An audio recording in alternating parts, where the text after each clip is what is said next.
first thing we do is oohs, all right? It goes, ooh, ooh. Your turn, go.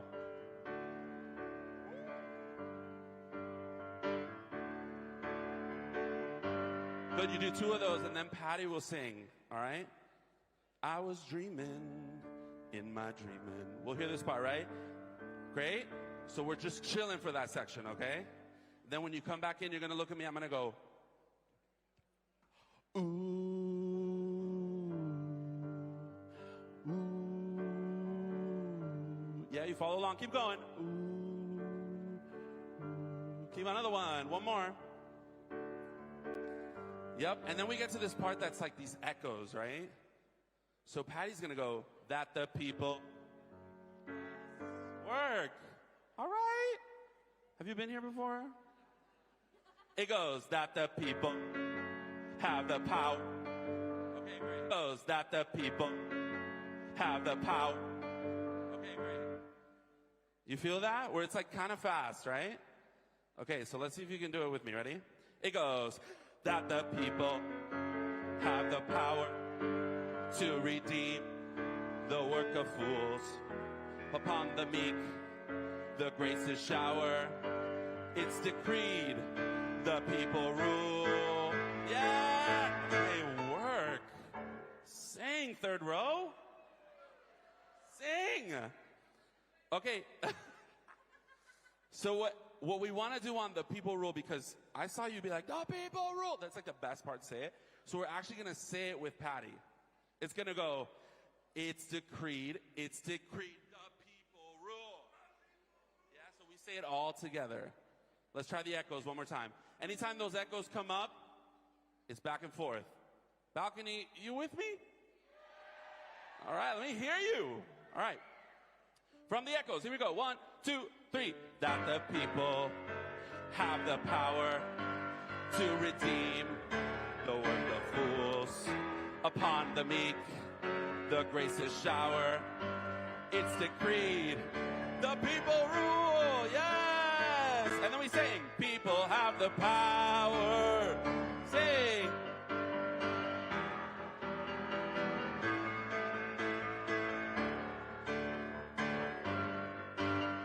Look at me.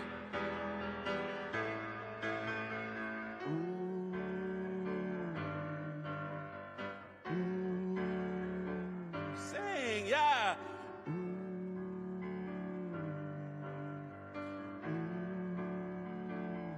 Patti's gonna be singing. And you're doing oohs,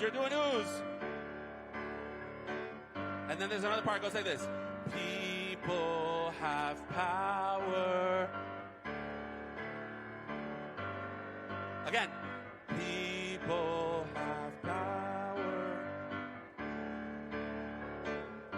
Echoes in the form of shining valleys where the pure air rarefied and my senses newly opened. I awaken to the cry. Sing the chorus. I hear you. People have the power.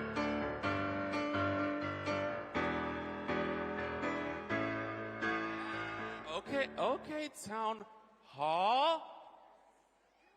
Y'all are singing out. Okay, front row is ready. All right, and so is the mezz. I'm freaking out. All right, so every time we get to that chorus, we're all singing together. Okay, people have the power every time, right? But that people have power is a little bit more of the backups, all right? So you can chill out. The third time we go around after we sing the second chorus, instead of ooh, we're gonna sing ah. It goes like this. Ah. Your turn.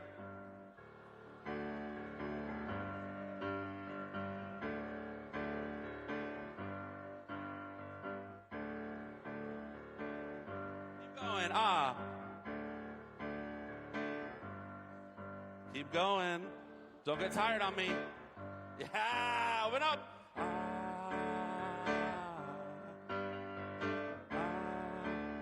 the quiet one.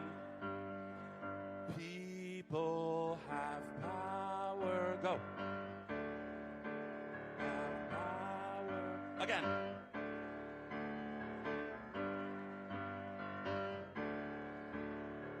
Last time with the echoes, I was dreaming. In my dreaming, God knows a pure view. As I surrender to my sleeping, I commit my dream to you. Then we sing the chorus. People have... Who does? Let's go. Sing it out. People have the power. I'm blown away. I'm shocked. I'm thrilled. Now, listen, there's a whole show's gonna happen. And then Patty's gonna come out at the end. And if you're like,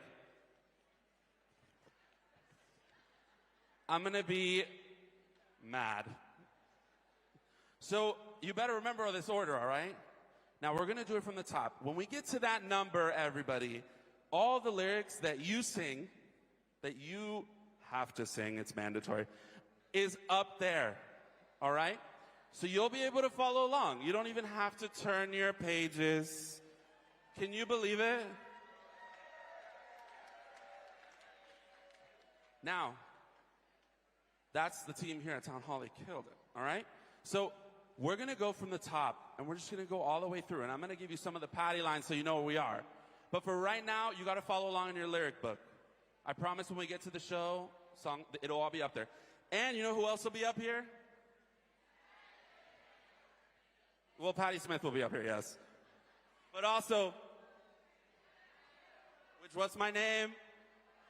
What's my name? Yeah, it's like the Lady Gaga song. Okay, from the top, you ready? What's the first thing we do?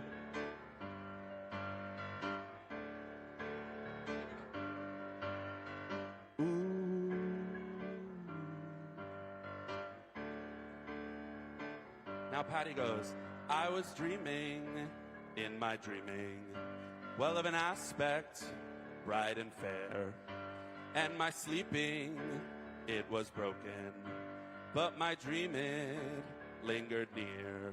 Ooze.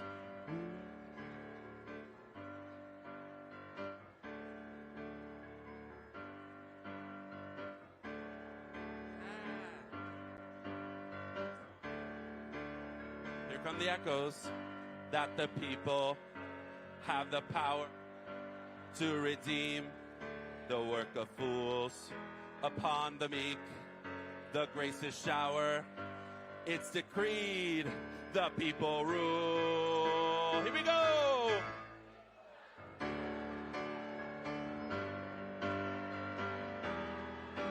Yes, they do. People have the power.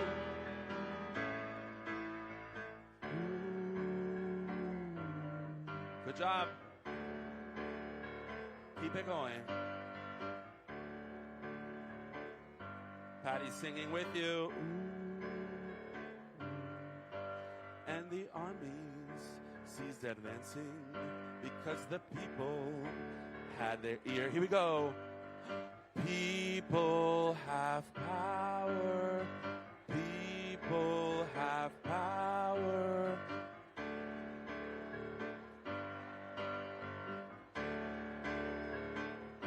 Echoes in the form of shining valleys where the pure air rarefied and my senses newly opened.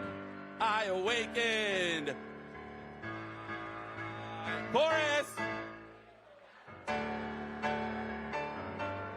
People have the power.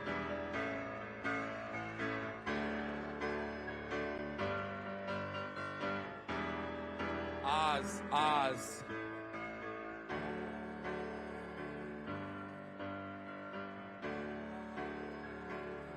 Don't get tired on me. Yeah!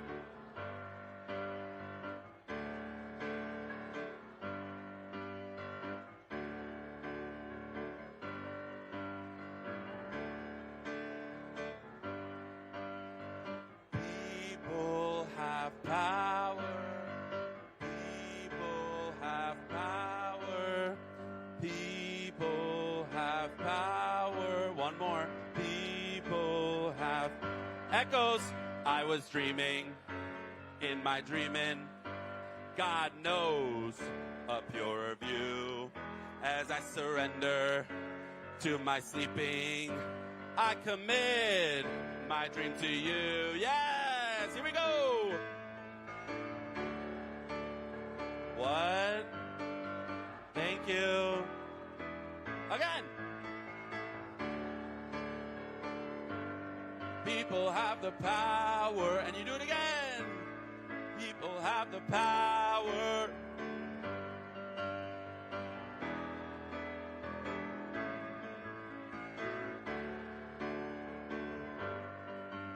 Mezzanine, let me hear you. One more time. Oh, yes. People have the power. Last one. People have the power. People have the power. At the end, we're going to go, ready?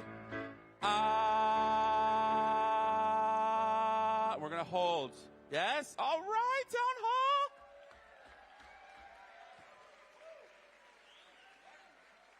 You got me sweating, all right? Mary Mitchell on keys. Woo!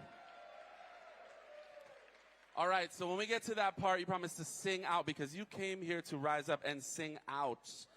We have to make sure that those words are heard. People have the power. All right, I'm not just here to sing a song with you. All right? You think you can do that when Patti Smith comes out? That's right. All right, well, I'll see you then. I'll be right here sweating and being like, yes, thank you. All right, we'll see you later, all right? Thank you, everybody.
welcome to the stage Rude Mechanical Orchestra and New York Singing Resistance.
Stand to your feet and make some noise!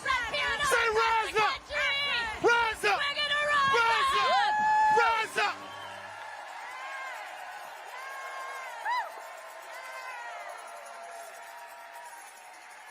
Can I get an amen? Can I get an amen? Can I get an amen? Amen. Ashe. Let it be so.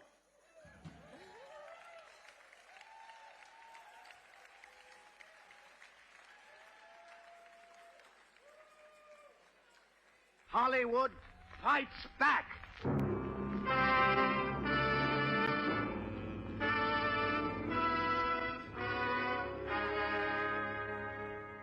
The Red Scare of the 1940s and 50s ushered in an era of mass censorship in the United States, known today as McCarthyism, when Congress turned its sights on Hollywood and put a target on artists. In October 1947, a group of screenwriters, directors, and producers were called before the House Un-American Activities Committee and refused to answer the government's questions on First Amendment grounds. This group became known as the Hollywood 10, A month later, every major studio announced that they'd been blacklisted. But the Hollywood 10 found support in their community. Fellow artists who took up the cause of free speech and refused to be intimidated. Henry Fonda, Judy Garland, Katharine Hepburn, and dozens of others joined the cause, recognizing the power of solidarity against rising authoritarianism. They joined the Committee for the First Amendment and signed a letter that declared, any attempt to curb freedom of expression and to set arbitrary standards of Americanism is in itself disloyal to both the spirit and the letter of our Constitution. Nearly 80 years later, facing a new regime in Washington, the Committee for the First Amendment is back, determined to protect the First Amendment rights for every American. Please welcome to the stage a lifelong activist who brought us all together, the legendary Jane Fonda.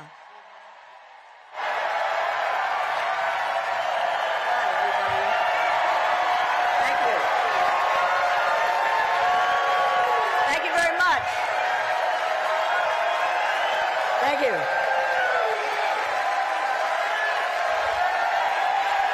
Welcome. Thank you.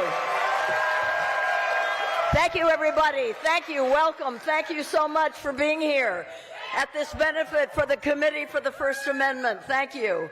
And here we are in New York. A huge congratulations to New York for your historic win with the Knicks. Yeah. The committee was relaunched last October to bring together the entertainment industry at this moment when our democracy is in peril. In the face of what's happening, we need our industry to be unified, activated, and unwilling to engage in anticipatory obedience.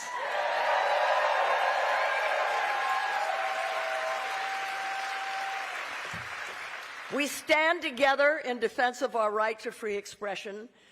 They come for one of us. By God, they come for all of us.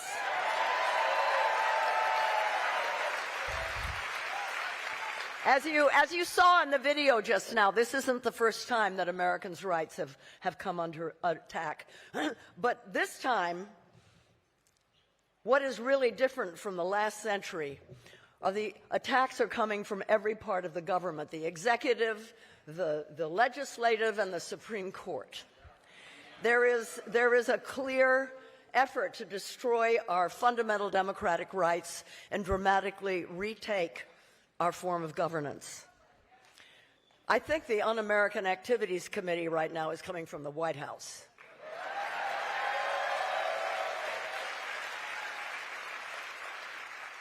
But you know what motivates this assault on us? This is important to know. It's because of all the victories that we've won. Victories in civil rights, in social justice. They're trying to roll them all back.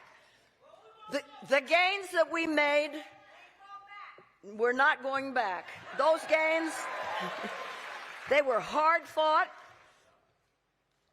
and they made our country better, and we are not going back.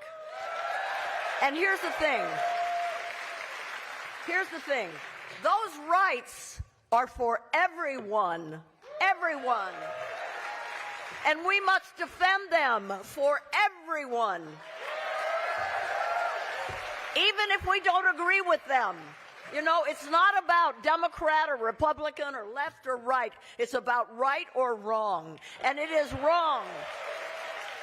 It is wrong for people to be attacked and called terrorists for exercising their rights and freedoms. It's time for Americans all across the country, all across the political spectrum, who care about these freedoms to stand up creatively, non-violently, to defend these rights while we can. And we must do this now. Because if we don't, we're not going to have any rights to defend. Now, some of you, I see you have flags in your seats. And you know, today is Flags Day, among other things.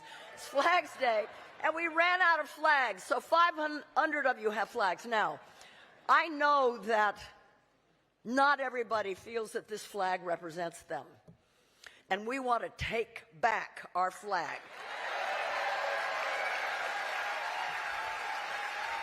We want to take it back, and we want to fight for a multiracial democracy in which everybody will feel represented.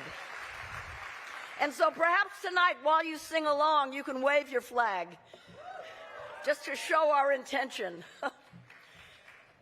Americans across the country and hopefully across the political spectrum are watching us tonight. Hundreds of thousands. People were registering for watch parties 20 minutes ago. And I wish that you could see the letters that we're getting. People are renting out whole theaters all over, every state in the country and Hawaii. Yeah.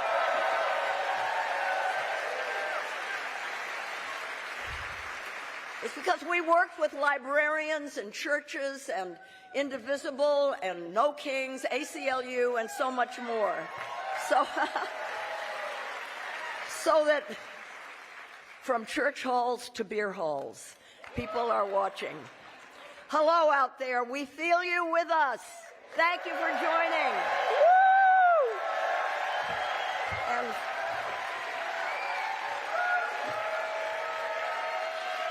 isn't it great? Isn't it great to know how many of us there are?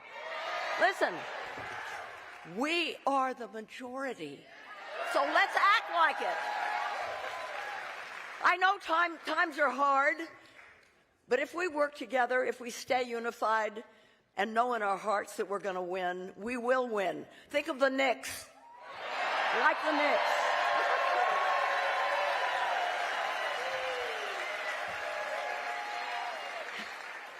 And here's something else. Right on this stage have been fights for freedom. This is truly a historic town hall. It was built over a century ago by suffragists to house It was built to house their League for Political Education, and they stood on this very stage and rallied the masses about the right of women to vote and many other really important things. Those women changed the Constitution right here, and we're here to defend it. Town Hall has also been part of the history of Black Americans, from hosting Marian Anderson's debut performance in 1935 to Langston Hughes's advocacy for racial justice in 1944 to Coretta Scott King's concert for freedom. It raised money for the SCLC. This stage that I am standing on has served as a platform for both artistry and civil rights activism. And tonight we're going to have music with our activism. Music is important. I've been to a lot of rallies over the decades. And you know, one thing that I've observed is that nothing brings people together more powerfully than music. You know, music speaks a truth that's beyond words. It's a primal unifying force, a common language of resistance and hope. You know, a great speech can inspire a following. A song can define a movement. To read the history of social movements is really to read a songbook, from spirituals during the Civil War and their reinterpretation during the Civil Rights era to folk music during the Vietnam War. Music has galvanized action, sometimes very cleverly skirting the censorship. When we listen to a protest song, we don't just hear the words, we feel the message, right? You know, I've never forgotten in the 60s hearing Joan Baez sing at a protest of hundreds of thousands of people. They were united and inspired by her music. And in the 60s and 70s, I watched the government bend to the will of those people, and we're going to watch it again.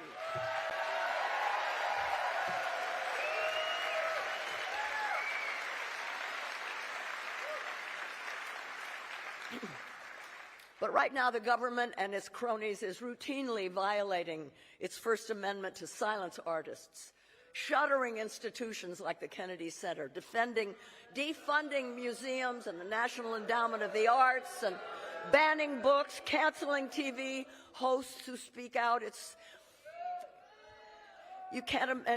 really bad.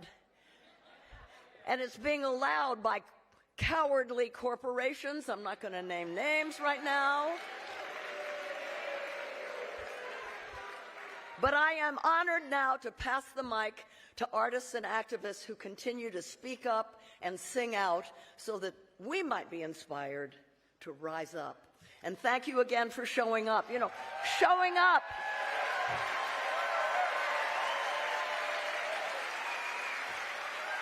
Showing up is an act of hope, and you all give me hope.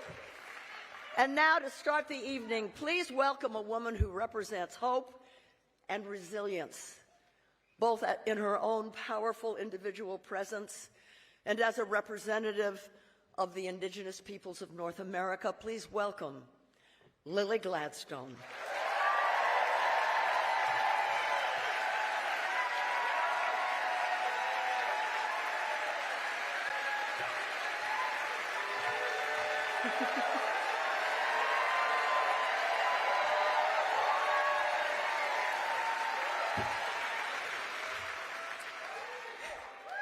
Please settle down.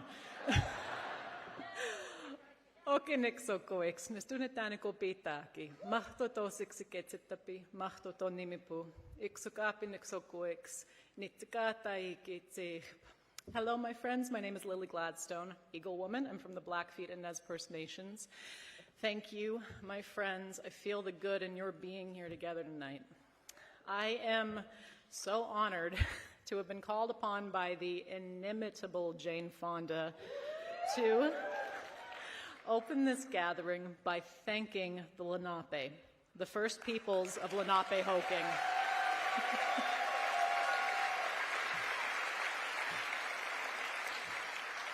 Where we sit and stand now, most specifically the Munsee Lenape of Mannahatta, this island of many hills that we now call Manhattan. Lenape land tenure and stewardship of this place predates any lease, any real estate, any idea of individual ownership. And Lenape steps have carved the first pathways of this land that now supports this infamously sleepless and bustling city. Today, you don't have to look too hard to feel and see their legacy all around you. I mean, as you're navigating the streets of New York City, Broadway, named for a trading path, a broad enough avenue for trade with Lenape for beaver pelts. Pearl Street, named for the shoreline of glistening shells where Lenape hand-selected their wampum. These quahog shells, with their contrasting balance of immaculate pearl white and deep undulating shades of purple, were widely gifted, traded, and still to this day are considered sacred.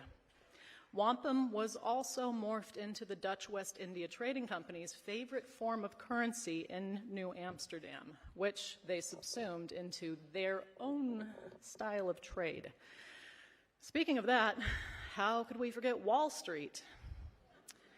Metaphorically, one of the world's hardest walls to breach, it was in fact named after the 2,000-foot-long wall built by black bodies enslaved by the Dutch West India Trading Company to evict and displace Lenape from these lands. Yeah, Wall Street was a literal wall, y'all. Today, the Lenape remain all across Turtle Island, all spread across several sovereign nations in the diaspora of removal, both in Canada and the United States, including but not limited to the Delaware Tribe of Indians in Bartlesville, Oklahoma, the Delaware Nation of Anadarko, Oklahoma, the Stockbridge Munsee community in Bowler, Wisconsin. Today, where we all stand in history, it is alarming, to say the least. For many Americans, this era of division, of stolen speech, broken promises, families torn apart, of risking all you have for the simple right to exist as you are, this may feel unprecedented. You may think, how did we get here? For the first peoples of this land, unfortunately, this has been ongoing since the birth of this country as we know it today. So perhaps the question then is not how did we get here, it's how are we still here?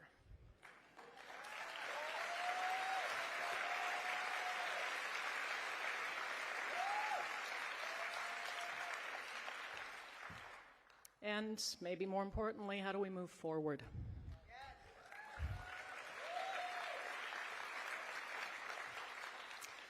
Now, I myself cannot speak for all indigenous peoples of this land, not by a long shot. I can only speak for myself.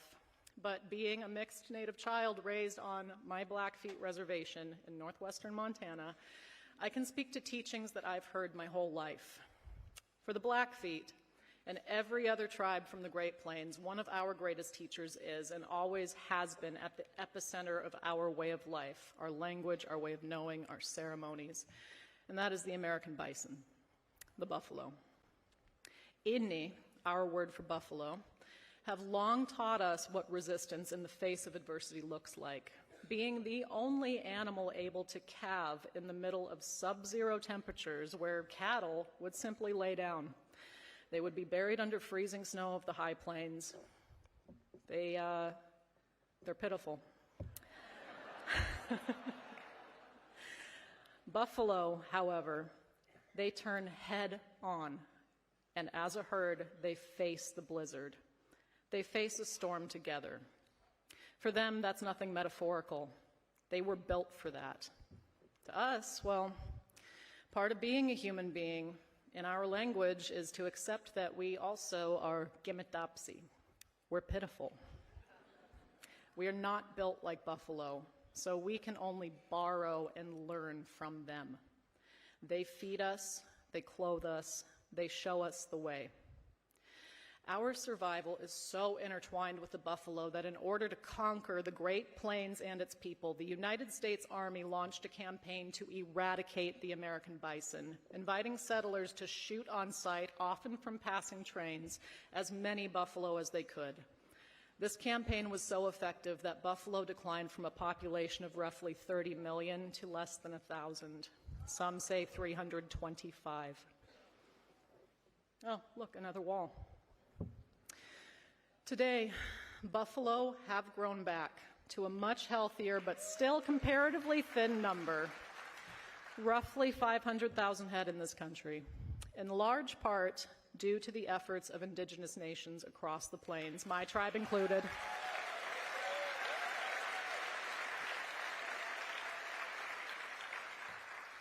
It's not far from my family's allotment.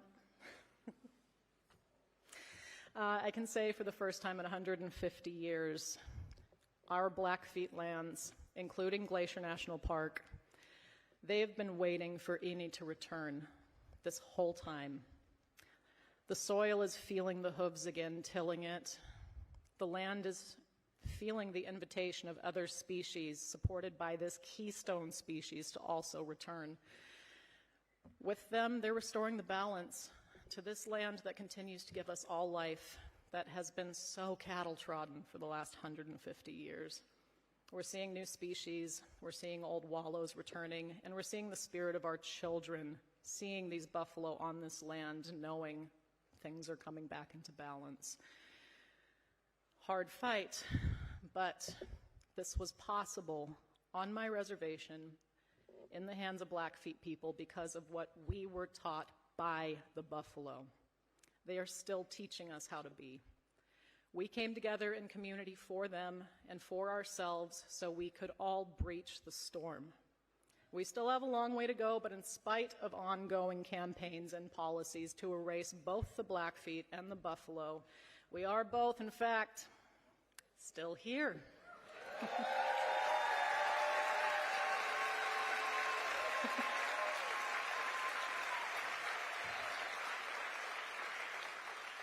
This is one example from Indian country, and there are countless others like it. I wish I had time to go into it and describe even a few more of them. There are, after all, 575 federally recognized tribes in the United States, and a few hundred more that are continuing their fight for recognition. Each nation. Each nation has its own story of diversity, its own teachings of survival and cultural perpetuity, and I can tell you it is still in style. It is ongoing, and so are we. So like the buffalo, we were built for this because we were built to be together, united in community with relentless, unapologetic tenacity, working together to ensure the next generation has a future.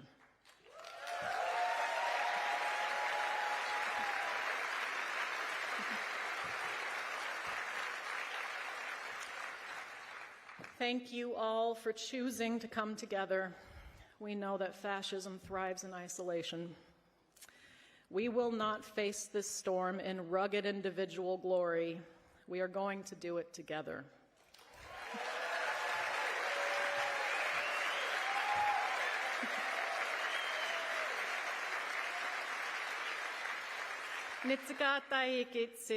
Thank you, my friends. I feel good having you here. Thank you.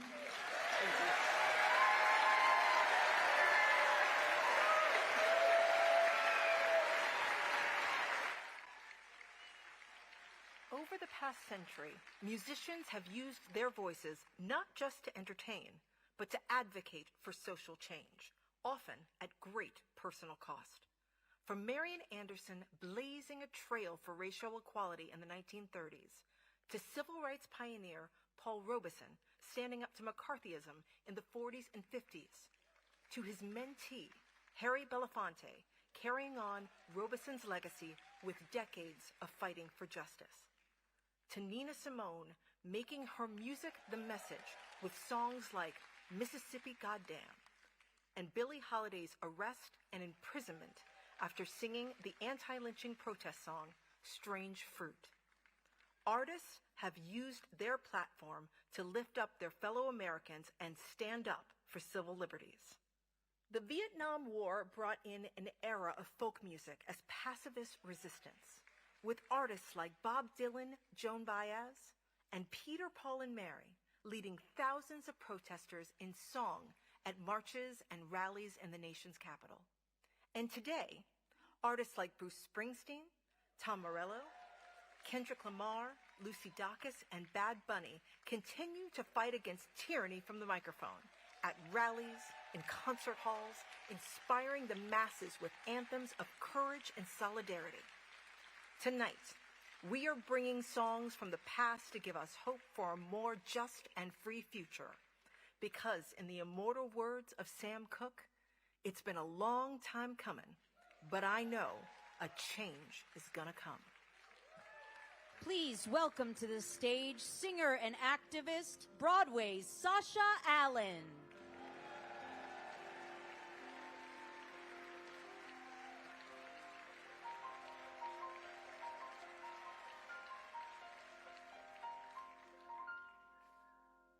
I was born by the river in a little tent. Oh, just like that river I've been running ever since. It's been a long time coming, but I know, yes I know, change gon' come. Oh, yes it will. It's been too hard living, but I'm afraid to die.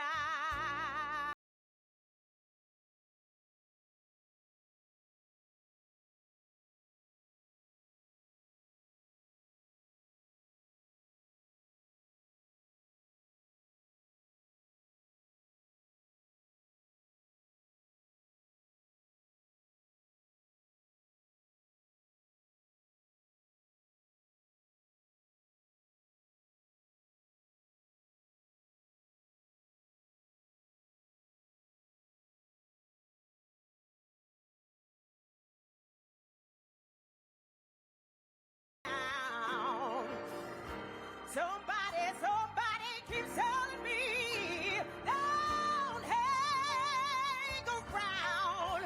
It's been a long, long time coming, but I know, change gonna come. Oh, yes, it will. I go to my brother and I say, brother, help me, please. But he winds up knocking me back down on my knees. Yeah, there been times that I thought I wouldn't last,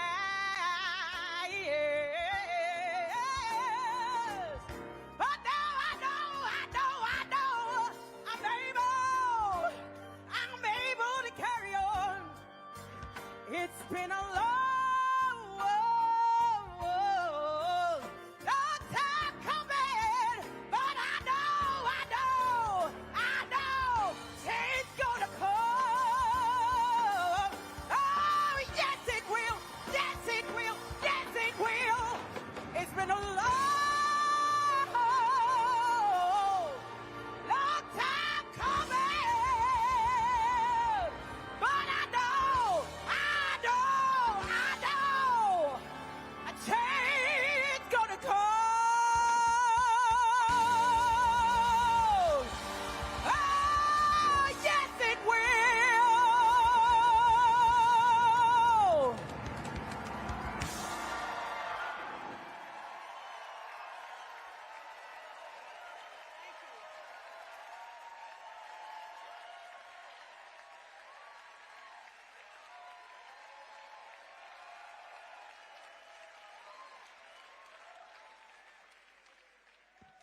Please welcome political commentator, political activist, and the host of the Joy Reid Show, New York's own Joy Reid.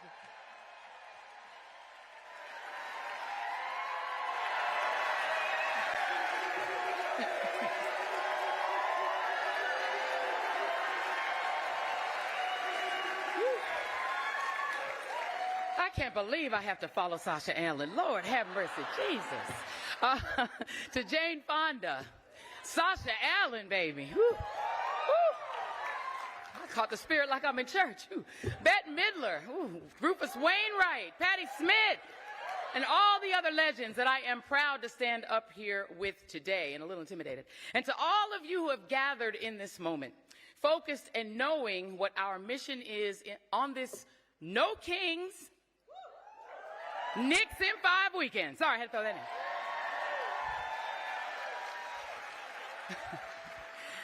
No, I truly feel so honored to be here. My mom, the late Philomena Augustina Carol Lomena, an immigrant, an academic, and a whole Bet and Jane fan, would be so very proud. But as excited as I am to be on this stage, I also understand the stakes in the assignment. Because the threat is not coming, friends, it is here. Brendan Carr, the man who wrote the blueprint to dismantle the FCC in Project 2025, is now running it.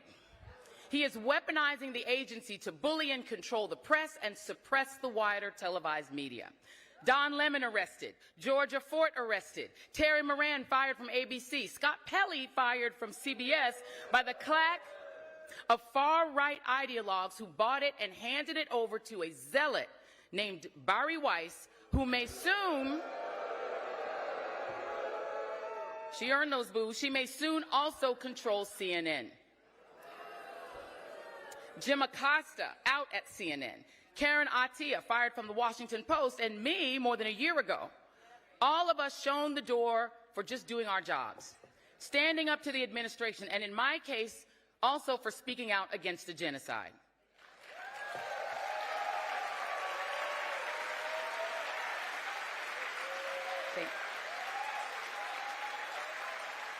And it's not just journalists. Jimmy Kimmel suspended until the people rose up to put him back on the air. The Late Show with Stephen Colbert fired after more than 30 years that show was on the air because a certain orange asshole whose name is no longer on the Kennedy Center cannot take a joke.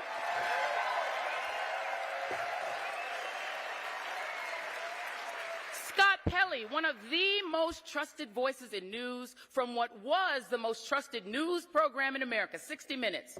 He told the New York Times, and I quote, "CBS News is on fire." And it gets worse. ABC paid Trump to settle a bogus lawsuit. Paramount paid him. Jeff Bezos ripped "Democracy Dies in Darkness" off of the masthead of the Washington Post and handed Melania a $40 million documentary bribe for a film that nobody but the cult even watched. Trump, he himself posted on his Temu Twitter that my former employer did his bidding when they fired me. This is corporate media on its knees. A handful of billionaires consolidating local stations, newspapers, national networks, turning American journalism into what they hope will become a U.S. version of North Korea. They want us afraid. Trump wants us to shrink when he calls us crooked, stupid, piggy, and when he screams in the faces of women journalists. And by the way, Barbara Walters would never. She would have eaten him alive.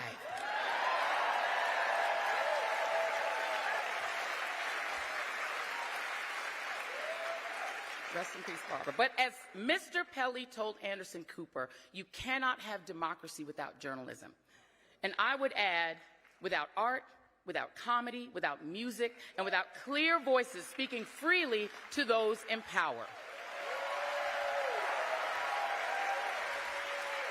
And friends, that is what they didn't count on. We are not afraid. We are not afraid. That stanza from We Shall Overcome is still true. The path forward is independent media and independent voices, unbossed and unafraid.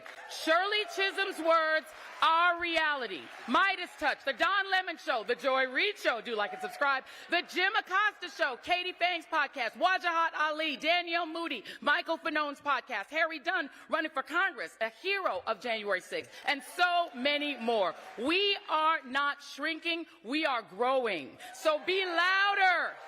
Be bolder. Rise up. Sing out. Thank you and God bless.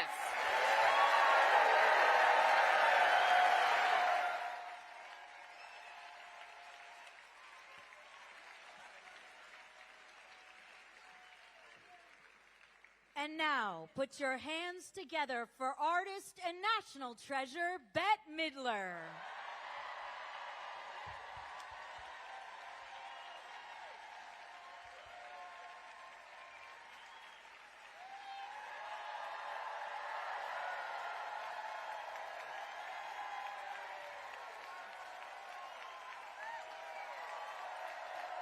So happy to be here.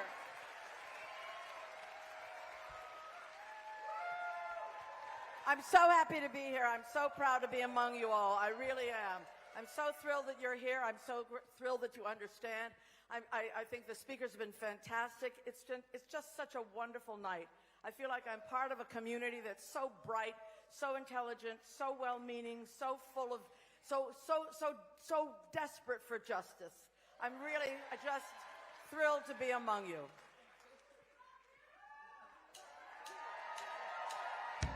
I've been around a long time, but I've never lived through what we're living through now. The great Woody Guthrie wrote this song many years ago. I changed some of the lyrics to fit our time, and I hope you'll sing it when you're marching, because sometimes you just gotta sing out.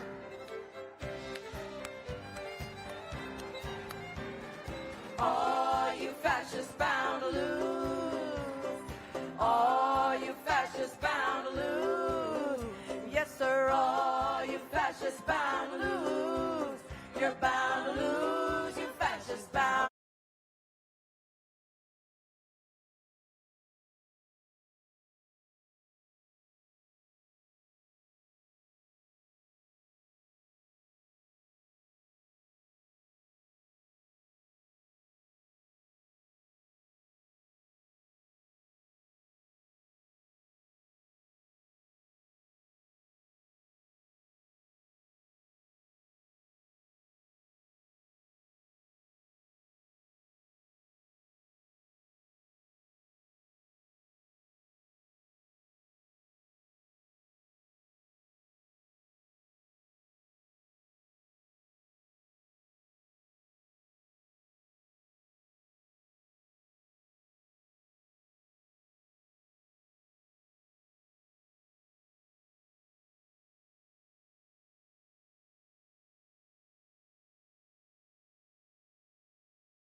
Welcome to the stage, President of the American Library Association, Sam Helmick, and author and president of Authors Against Book Bans, Maggie Takuta Hall.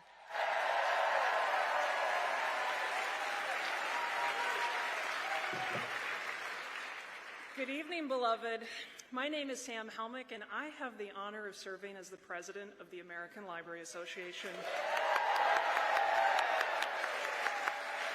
Tonight, we share a refrain in a long chorus of people who have gathered generation after generation to sing, speak, write, organize, create, protest, and imagine a more just world into being. We all know the First Amendment is not merely a list of these freedoms. It is an invitation to participate, to tell stories, to hear the stories of others, to wrestle with difficult ideas and difficult truths, to build something larger than ourselves. And libraries know this well. Every day, libraries make room for the hard harmonies and the difficult decrescendos. Libraries are one of the few places left in our society where people can encounter perspectives they did not expect, voices they may have never heard, and neighbors they may not yet understand.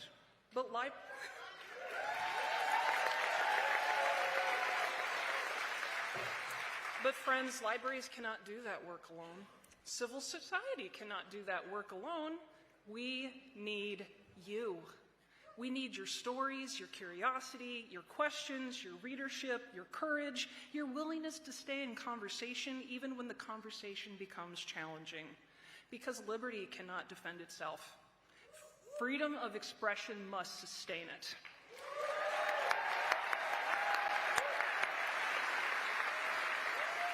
Civil society requires us, people gathering in rooms like this, people showing up in communities like yours, people choosing again and again to believe that every person deserves the dignity of being heard and the freedom to learn. So tonight, as we rise up and sing out, I invite you to practice your freedoms. Visit a library.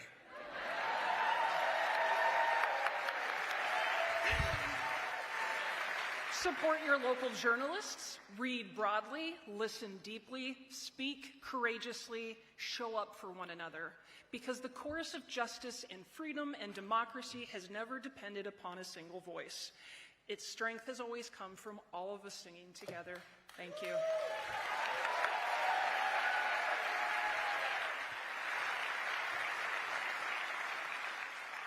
Hello, I'm Maggie Takuta Hall, and I'm the president of Authors Against Book Bans.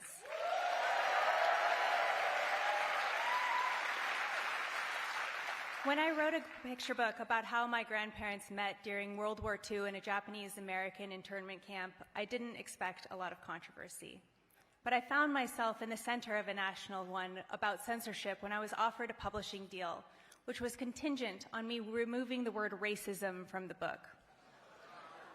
I said no, and I said no publicly, and I thought that that would be the end of it.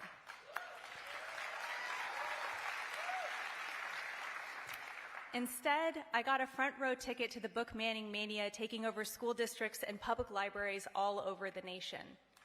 It was while visiting Idaho, the state where my grandparents had been wrongfully imprisoned, that I was first made aware of the violence of book bans. I had understood that book bans were a problem. I had not until then understood that they were ruining people's lives. The librarians I spoke to were facing daily harassment at their jobs, being followed home, doxxed on the internet, accused of horrific crimes against children. They were receiving death threats, all for the crime of being librarians. After that, I told myself I'd be damned if I let them fight alone.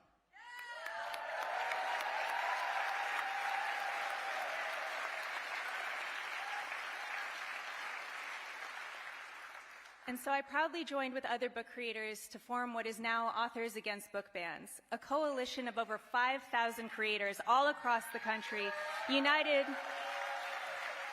under a single guiding principle, that it is not the government's place to tell us what we get to read.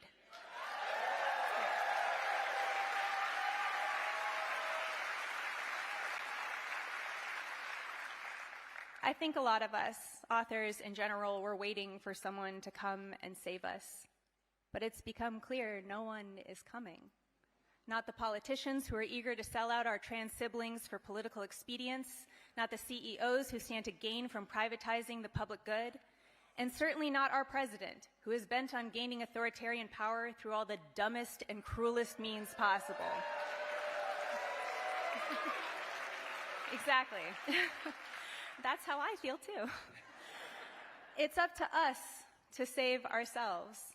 The thing that makes me proudest of Authors Against Book Bans is that it is not one person who is stepping up to stop book bans alone. Countless volunteers do the thankless, long, and often crushing work to shore up our fight. Together, we have accomplished and we have won so much because no one is coming to save us. And that's okay. We are going to save us.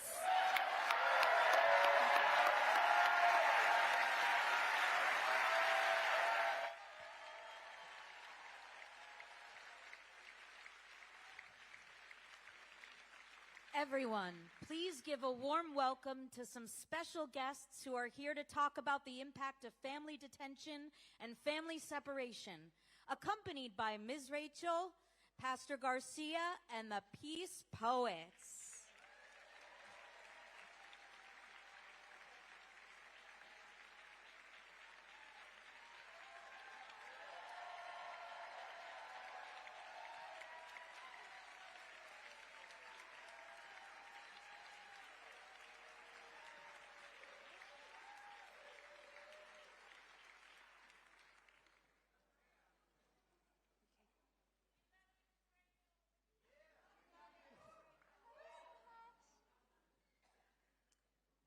Tonight, I want to talk to you about my friends.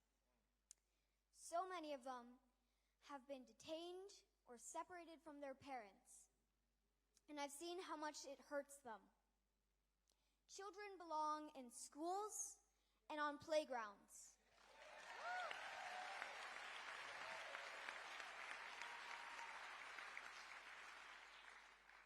Not in detention centers.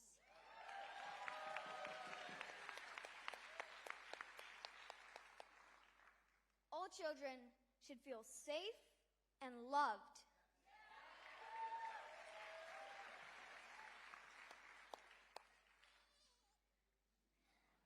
Not just those that look a certain way, speak a certain language, or were born here.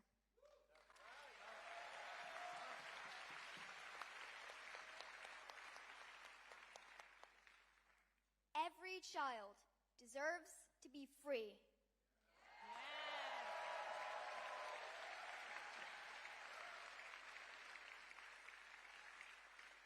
I'm Pastor Garcia. I'm from Texas, and along with my daughter, I've seen directly the suffering caused by ICE in my congregation. And across the country, ICE has detained thousands of babies, toddlers, and children. They have separated them from their schools and communities. They have held them behind walls and wire. Now is the time for us to decide. How will we respond to this injustice? How will we respond to the cries of our children? Jesus taught us, as is taught in every faith, to love and care for all children with generosity and with courage. As a mom and a pastor, I know that this is what we must do. This is our call. We must stand up and speak loudly and say harming children is wrong and it must end.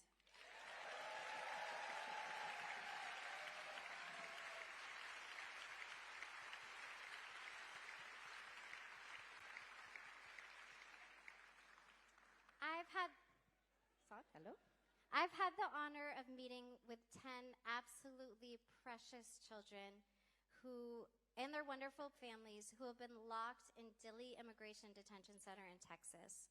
1 minute, I talked to a 9-year-old about how we both love pizza and soccer and how he won the spelling bee and wanted to get to the state spelling bee, and the next minute he was begging for help to get out of what we know is a family prison. a prison that is neglecting, abusing, and traumatizing kids. As the American Academy of Pediatrics says, there is no safe amount of time for a child to be in detention.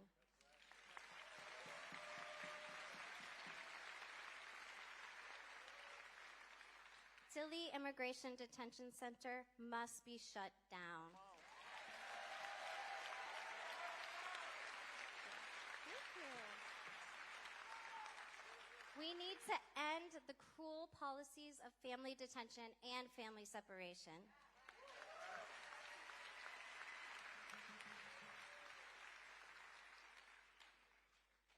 My name is Ariana. I am 14 years old.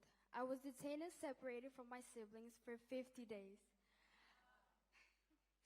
I saw sick children who didn't get help in time, children fainting, and families struggling to get food and medicine. I missed out on school, time with my family, and the peace of mind that every child deserves. Today, I am here to raise awareness, to remind you that behind every number, there is a family.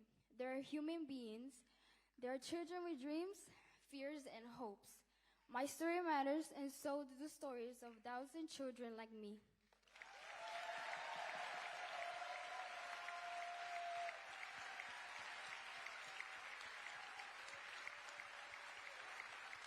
Can we tell Ariana, we see you and we love you?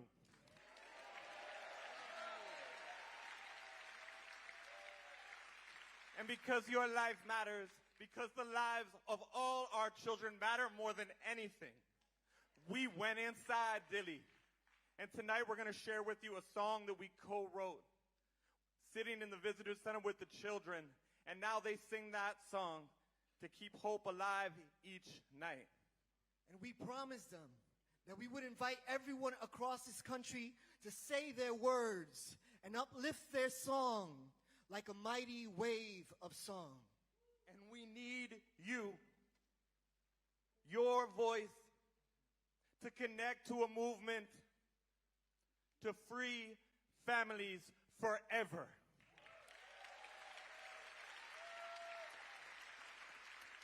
Are y'all ready to sing this song? We need you to repeat after us. Here we go. I sing from here and you sing from there. Try that.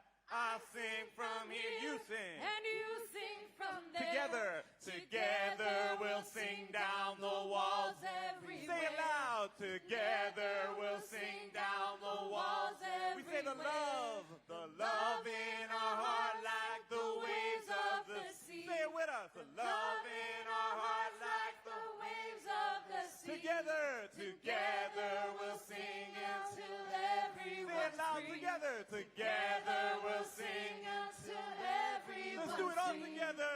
I sing from here, you sing. And you sing from there. Together, together we'll sing down the walls everywhere. Say the love in our heart. The love in our hearts like the waves of the sea. Together, together we'll sing until one more time, say together.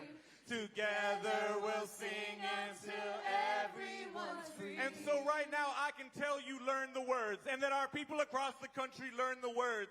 But this is a time we need something different. We need to dig deep into our hearts and sing it like our voice could break down the walls of detention centers. Yes, yes. So we're going to sing it in Spanish the way our children are singing it on the inside. I don't care how y'all sing it. We just need to sing it like we mean it. Are y'all ready to do this? Yo canto acá y tú cantas allá. Try that. Yo canto acá, tú cantas allá. Juntos, juntos los muros vamos a tumbar. Try that. Juntos, juntos los muros vamos a nuestro tumbar. nuestro amor como olas del mar. Try that. Con nuestro amor como olas del mar.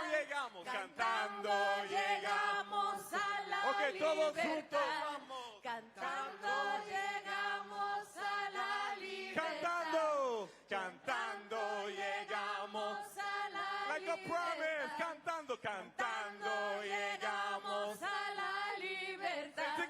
Together we'll sing until everyone's together. Together we'll sing Until everyone's free.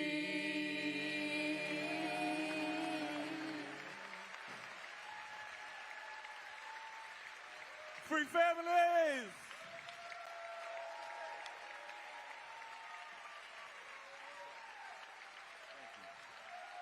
Thank you.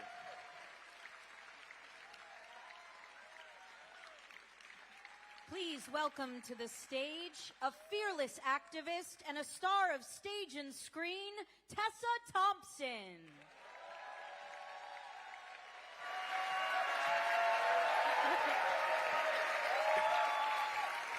Hi, everybody. Wowie zowie, what a night. What a weekend, right? Last night, now this. I mean, come on. I don't know about anybody else, but last night, much as my spirit wanted to be celebrating in the streets, my body wanted to be celebrating on its couch. And that's what I did, which is my American right. But while I was doing that, I was looking at all of these photographs and videos of people celebrating in the street, and I came across a turn of phrase that I had never heard before, which is collective effervescence. And, right? And that is what we are engaging in tonight, so I want to thank all of you for being here.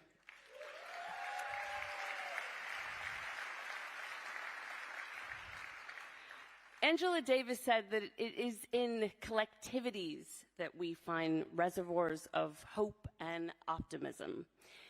When George Floyd was murdered in Minnesota for being the wrong color at the wrong time, I took to the streets of Los Angeles where I live. And I linked arms with thousands of mourners in the streets, sharing in our collective grief and our outrage and our commitment to make his legacy a revolution. 6 years later, Minnesota was a battleground again after ICE murdered Alex Patti and Renee Nicole Good. And again, I was filled with despair and rage. But what was most heartbreaking and most enraging at the time about the murders was how unsurprising they were to me. As a Black American, there is a kind of bone-tired exhaustion in fighting the battles that we have fought so many times before, in insisting time and time again, generation after generation, that people have the right to exist, even if they speak out against the state. But what happened in Minneapolis in the aftermath underscored Dr. Davis's words so profoundly. When ICE made the streets unsafe and when the National Guard stormtrooped in, neighbors became comrades, moms' texts turned into crisis response hotlines, schools became safe zones, the people had the power to protect one another.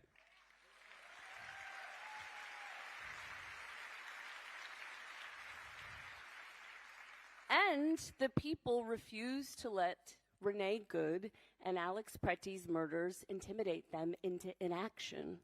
The collective became the hope.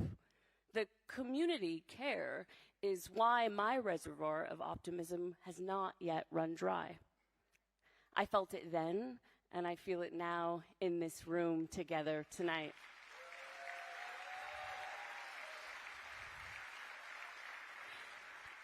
So it's our job, even and especially in the face of despair, to keep that hope alive. So thank you so much for being here tonight.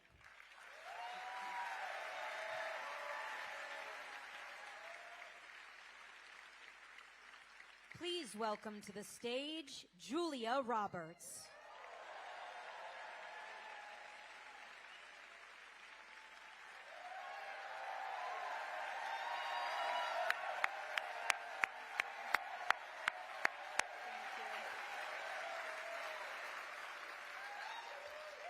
Thank you so much. Thank you so much for being here. Hi. I don't know about you guys, but my heart is beating really fast right now. And I would just like to take a moment together. Let's all just put our phones down for just a second. You can pick them back up in a minute. They will survive without you. But do this for me. Just put your hand on your beating heart and just close your eyes. And just take a really deep breath in and breathe in all that hope, all that love, and just breathe out all that fear.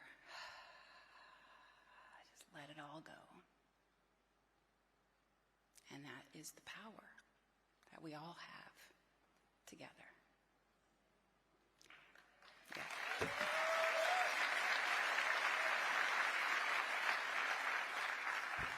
So just keep doing that, because that's a critical piece to this puzzle, and it's a critical piece to continuing the fight that exhausts all of us. We all feel like, I can't turn the news on, I don't want to hear it. But we have to hear it, we have to face it. But if we keep inhaling and exhaling, we will prevail. This I know for sure.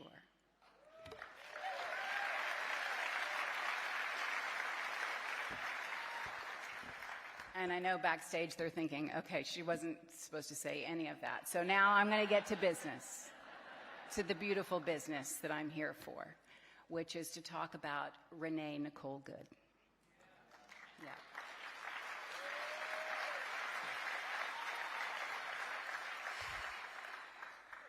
Renee Nicole Good is not a symbol. She is an American woman, a queer woman, who is doing the very best she could do to be good in an unjust world. Yeah. And I am honored to celebrate her life and her legacy tonight, because the life she gave is our responsibility to carry.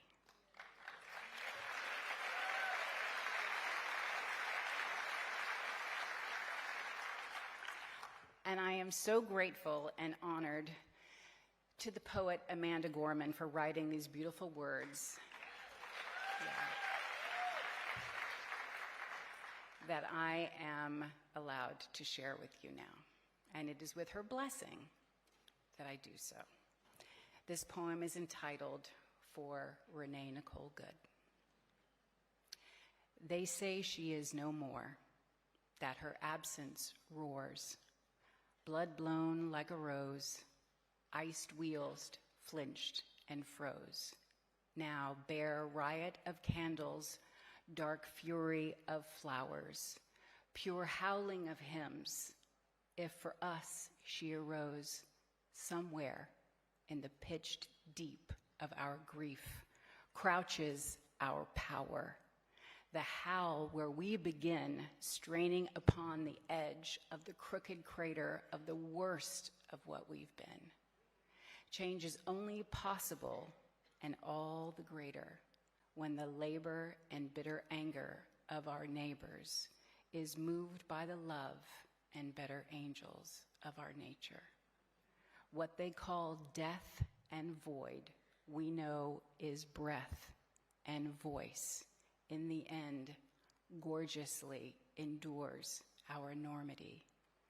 You could believe departed to be the dawn, when the blank night has so long stood. But our bright fled angels will never be fully gone, when they forever are so fiercely good.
We come to you tonight from Minneapolis. We are here on unceded Dakota land in George Floyd Square.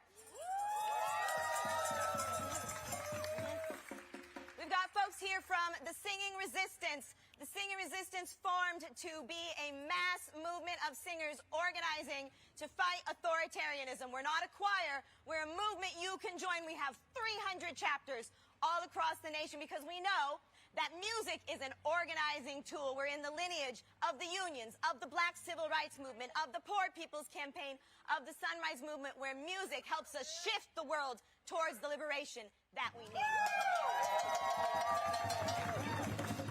And we're here in George Floyd Square with our friends from Brass Solidarity. We are Brass Solidarity. We have been hosting a sonic occupation in George Floyd Square ever since a year after his murder. We've stayed right here with the neighbors because our solidarity is brass. Because, like Singing Resistance, we come from a long spiritual lineage and not going for the okey doke. So, if you want to join the band, pull up on us. We are people who care, and that's how we show up here. Whose streets? Our streets! Whose streets? Our streets! Whose streets? Our streets! Whose streets? Our streets! No justice! No streets! No justice! No streets! No justice! No streets! No justice! No streets! That's right. So, we want to teach you a song that you can use at your next protest, wherever you may be. It's very simple. The words say, organize, organize, organize. And there's some call and echo, which you'll pick up real quick. We're going to invite our friends from Singing Resistance New York City to join us, and they'll teach you some songs, too. So, we're going to start out here, and we're going to let you catch up. 1,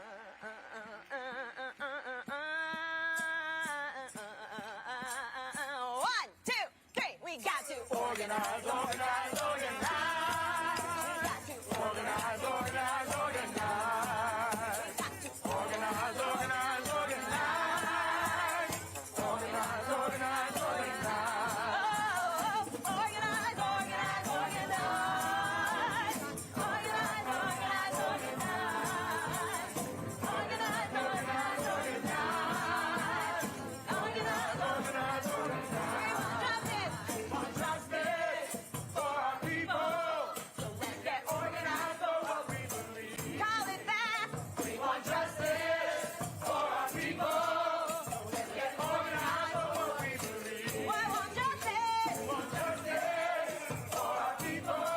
So let's get organized for what we believe. That's why we got to organize, organize. Organize, organize,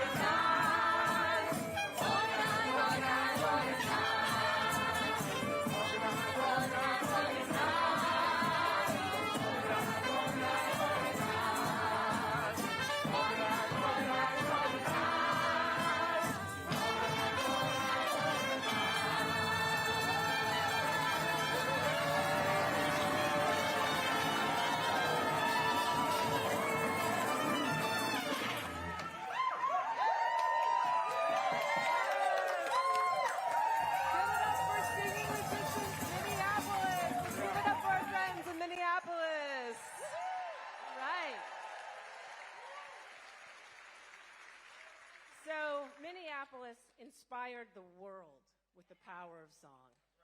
But here in New York City, the greatest city in the world, go Knicks, we also have a strong tradition of cultural organizing, with organizers and individuals and choruses working for liberation through music.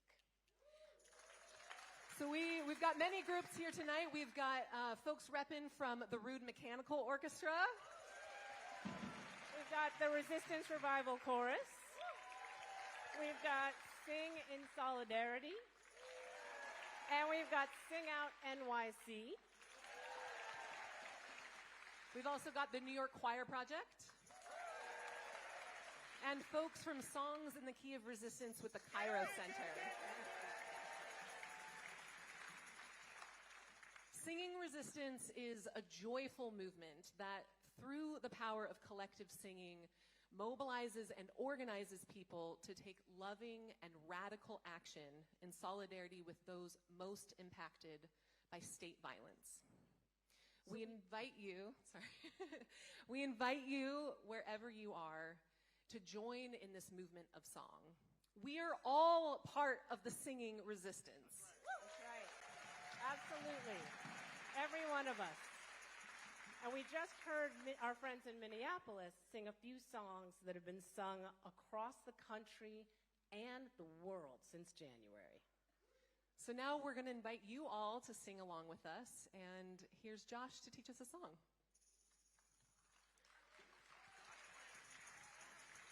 Say these words with me.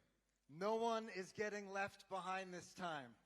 No one is getting left behind this time. We get there together or never get there at all. We get there together or never get there at all. Rooted in the rich soils of my ancestral lineage of Jewish revolutionary nonviolence. This song takes inspiration from 3 words in the book of Exodus. Vagam Erev Rav. A mixed multitude, unified across difference, organized to defy an oppressive state. This song is an aspirational invocation that will challenge any of you who sing it to do the difficult work of staying connected in a world that is stacked against us to be divided. Since I wrote this song in 2021, it has become an anthem of Palestinian liberation,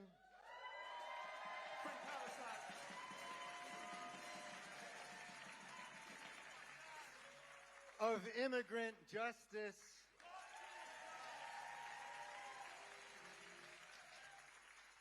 and the singing resistance, which we are now all a part of. So sing this one with me, line after me. It goes something like this.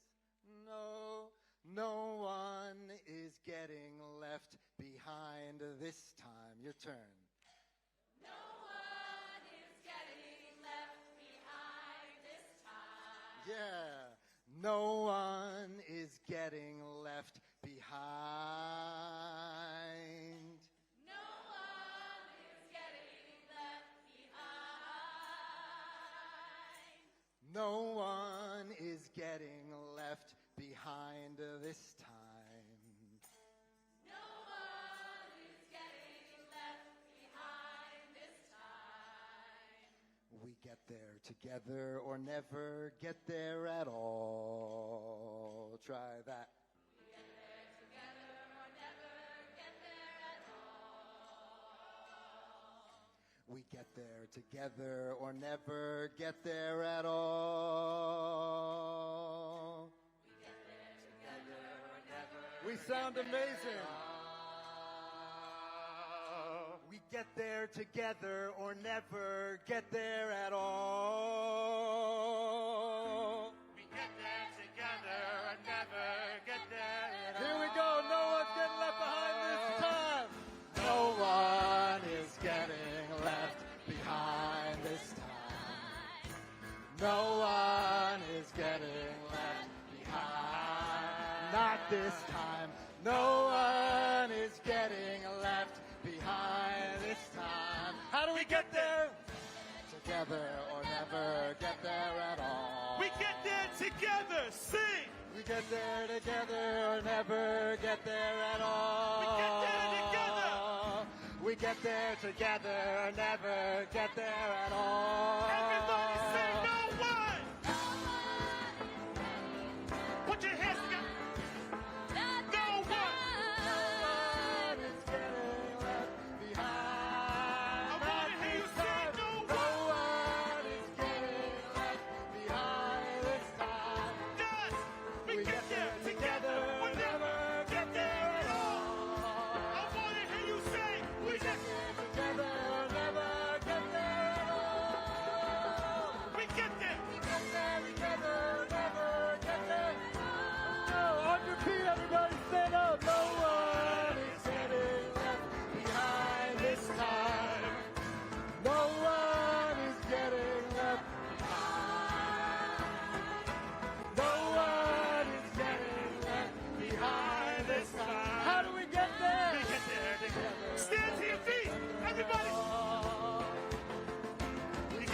together, never get there at all. Everybody stand and sing. We get there together, never get there at all. Woo, make some noise. Make some noise. My May God. it be so, may it be so. Make some noise. Me here at the top, make some noise.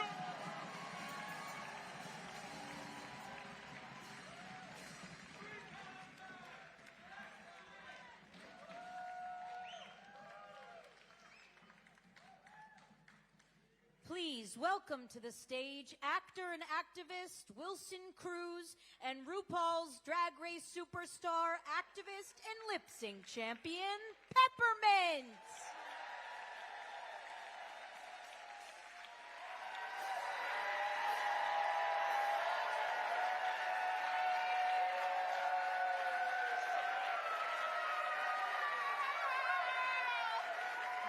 Oh my God, we love you so much. Before we say what we're prepared to say, I just have to take a personal moment to say, Happy Puerto Rican Pride Day to all my Boricuas in the house and watching. Te amo, Boricua. All right, go. Ow! Hi, everyone. Hey. Oh! My name is Peppermint. I am a 46, okay, 46-year-old trans woman, that's right. And I am standing here with my fabulous friend, Wilson Cruz, today very proudly and fabulously because of music. Growing up, like many of my trans siblings, I hid who I was. Jane Fonda said that music can speak the truth. For me, I could live my truth. As a young musical theater student from Pennsylvania, go PA, singing and performing were how I could be myself. And for a queer little kid in the closet, music opened the door. I'm standing on this stage, because of stages just like it, and spotlights that showed me and the world I was always who I was meant to be.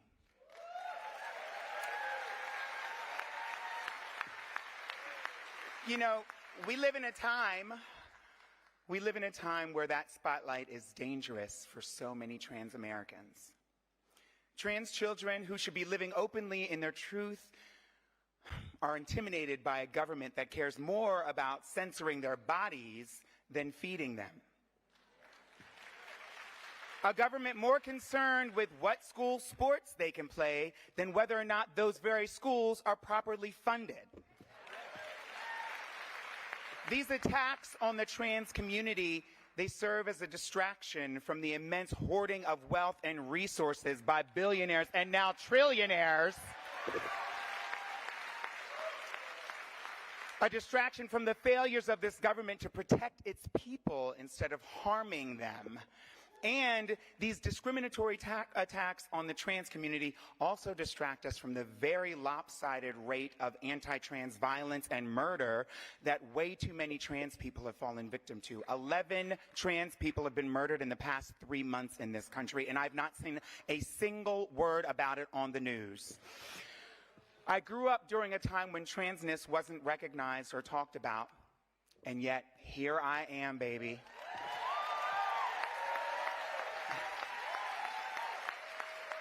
Having experienced things most people, let alone trans people, don't get to experience.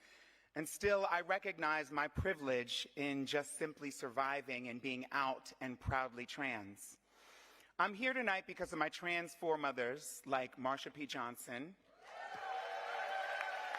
who fought for my right to exist, and I continue to shine that spotlight for all the trans youth who doubt that they could ever stand here looking this fabulous, darling. Because we know it takes a village and some cheekbones.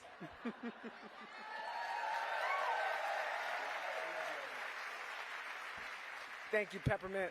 And I also stand here along with Peppermint, representing all of the young people who are trying to make their schools safe in a time that this government is making very difficult to do so. And so, as the board chair at GLSEN, I want to say hello to all of those young students out there who are doing just that. And with that, I want to remind you that this is Pride Month in America.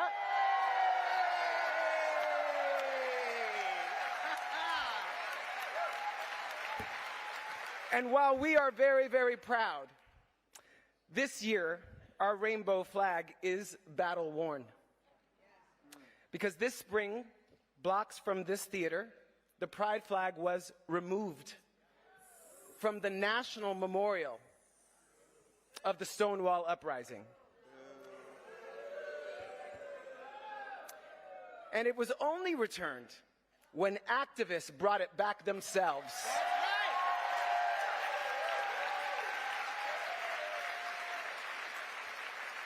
When the governor of Texas clicked his little boot spurs and had all the rainbow crosswalks painted over, activists grabbed their brushes and painted the sidewalks instead.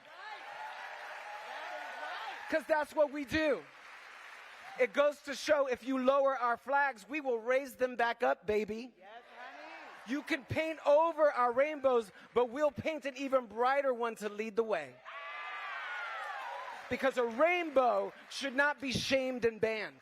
Because beauty should not be shamed and banned. A rainbow on our streets and on our monuments is a powerful reminder of hope and joy after a storm.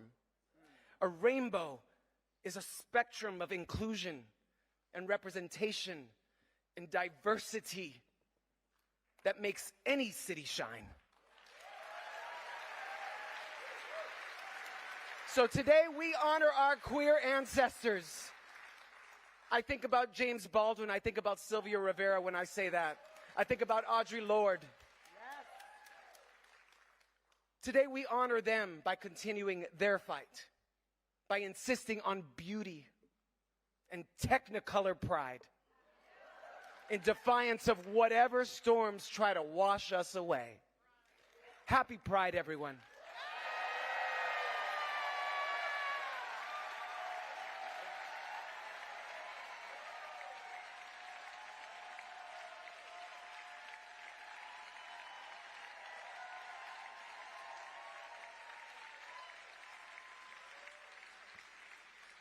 And now, put your hands together for the magical, mystical Rufus Wainwright.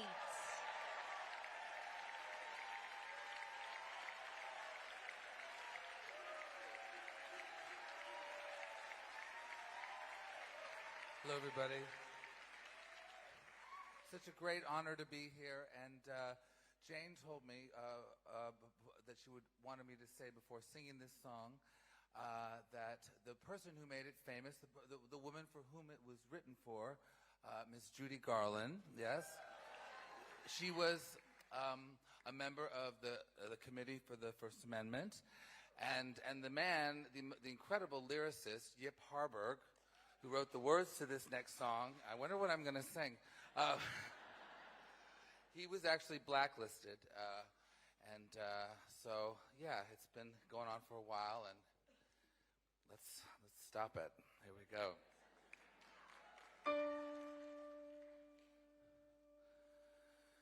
Somewhere over the rainbow, way up high,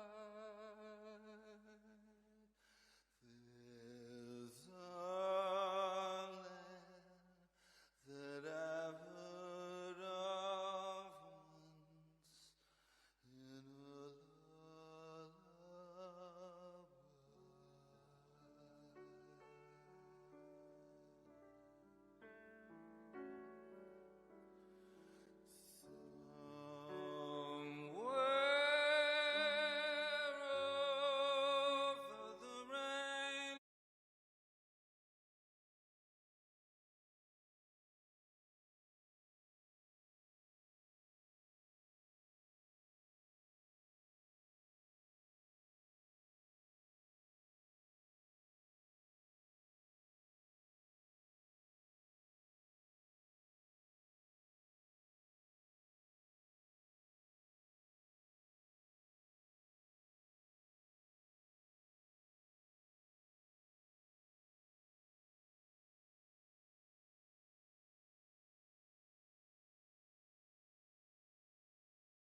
or interfering with your ability to practice your faith. These twin protections ensure a healthy separation of church and state.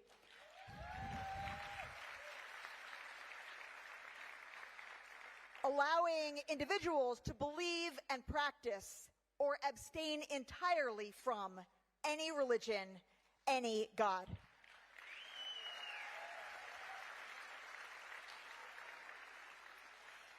Hello, my name is Rabbi Rachel Timoner. I'm the Senior Rabbi of Congregation Beth Elohim in Park Slope, Brooklyn.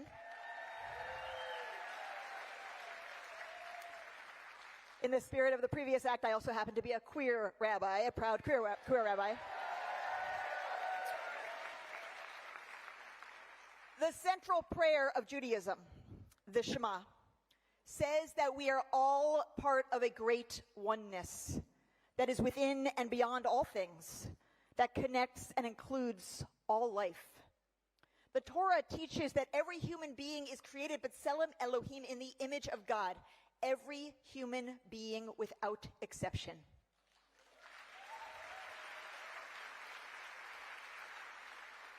The Mishnah teaches that it is the diversity of human beings that testifies to God's greatness.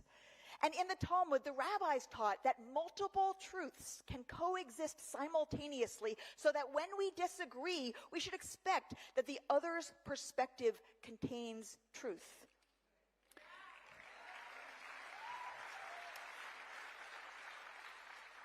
As American Jews, we have been grateful to live in a country that has recognized and safeguarded our religion and all other religions as legitimate expressions of faith.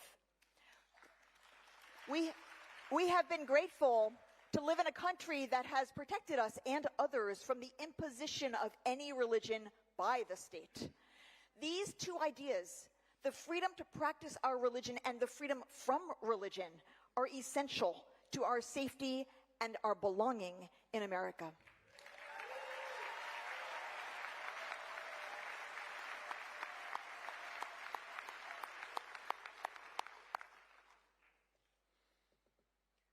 Bismillahir Rahmanir Rahim. Assalamu alaikum wa rahmatullahi wa barakatuhu. That's right. Wa alaikum salam. That's the right answer. In the name of God, the compassionate, the merciful, may God's peace, mercy, and blessings be with you this evening. And here's a new one for you. Nixon 5, alhamdulillah.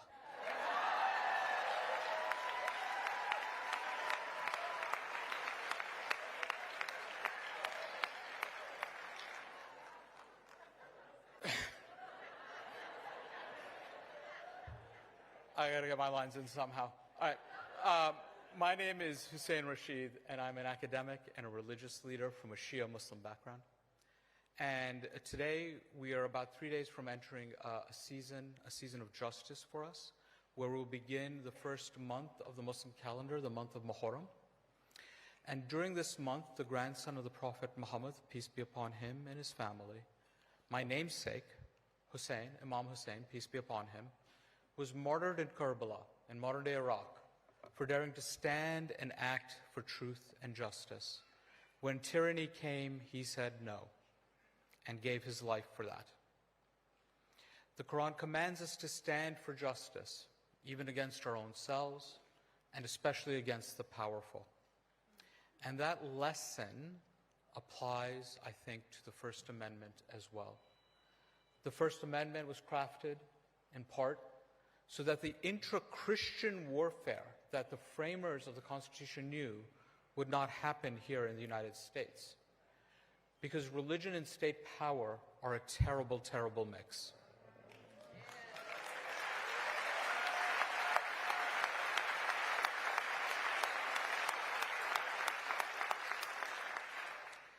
And some of those framers also wanted powerful religious institutions to be a moral balance to the corrupting nature of state power. And so we have to understand the First Amendment is about our ability to worship freely and to work for justice, especially against the powerful, because anything else would be un-American. Thank you.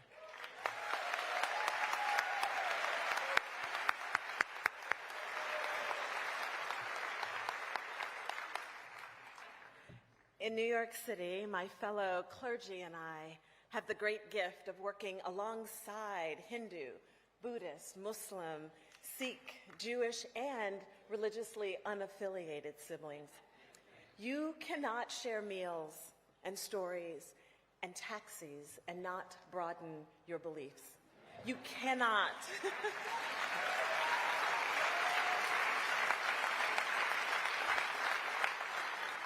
You cannot share prayers and petitions and tears and not experience a bigger idea of the God you were taught. You can't witness the power and praise present in temples, gurdwaras, mosques, synagogues, rallies, and vigils, and fail to question the size of the God we've been given. The edges don't hold. They don't hold for me anymore. In these times when hope can feel lost, when our questions are as complex as the answers we seek, I call on a bigger God. The people who insist on any one religion's superiority have lost the meaning of God.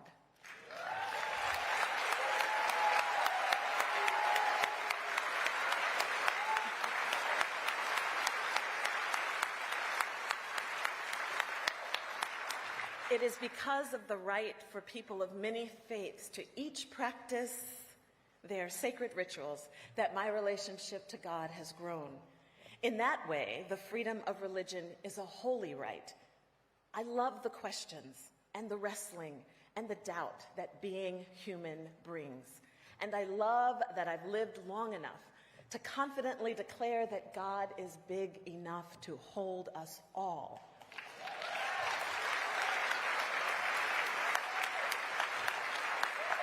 Yes, all our anger, all our disappointment, all our curiosity, all our delight, and all our joy. The God of the universe is big enough to hold all of who we are and all of what we carry. My faith is not weaker for it. In stretching its boundaries, it has only grown bigger. And for that, all I can say is thanks be to God. Every God for all of us.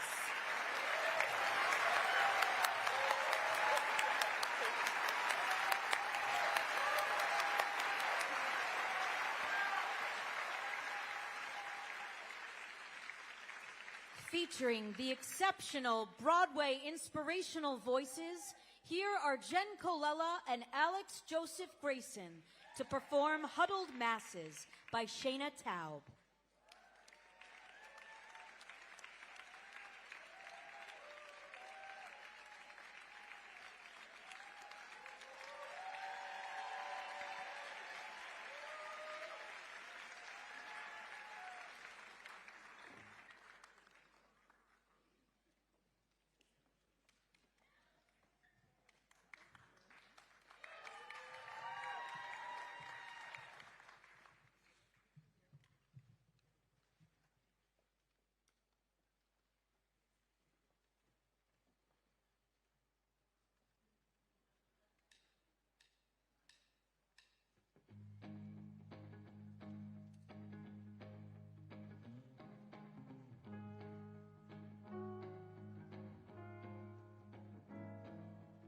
Once was a little boy who dreamed of preaching the gospel truth. He lived in a country with an evil king who was killing all the youth. His family fled the country in search of freedom's flame. He was raised a refugee. Jesus was his name. Give me your tired, your poor, your huddled masses on your teeming shore, yearning to breathe free. Send them all to me. Give me your tired, your poor, your huddled masses on your teeming shore. I lift my lamp beside the golden door. Remember what I stand here for.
All parts of it, not just the free speech part.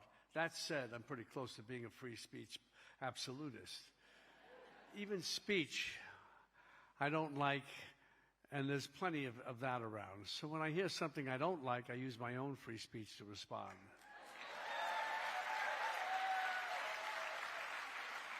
Let me give you an example. When I hear Trump say, as he did a few days ago, I don't think about Americans' financial situation.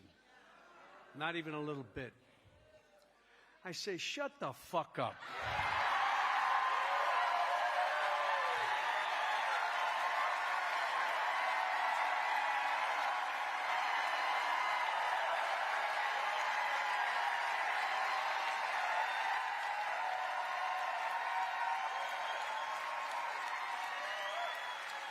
On Wednesday, Trump said, I love the inflation. Now say it with me. Shut the fuck up. Trump said he won the 2020 election. Ready? Shut the fuck up. Try this at home. Your young kids will especially enjoy it. Last September, along with many of us on stage tonight and many of you in the audience, I signed an ACLU letter protesting Jimmy Kimmel being taken off the air.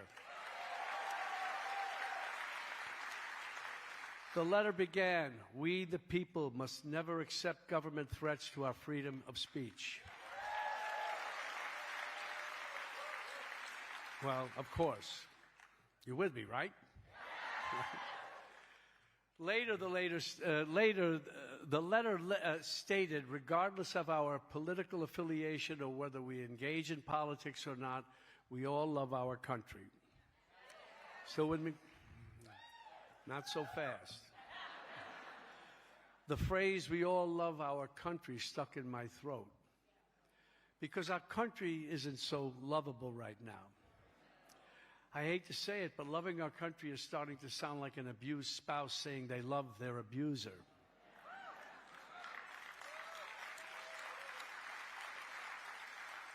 I can't love a country that starts stupid and inhumane wars,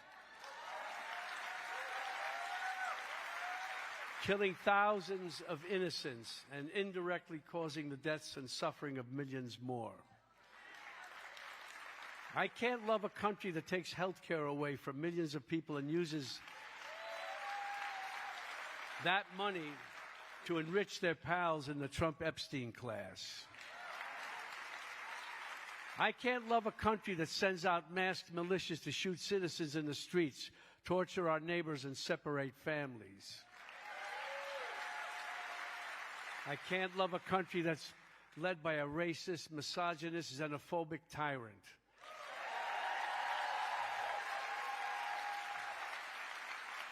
And let me just say it. I can't love the country that's led by Donald Trump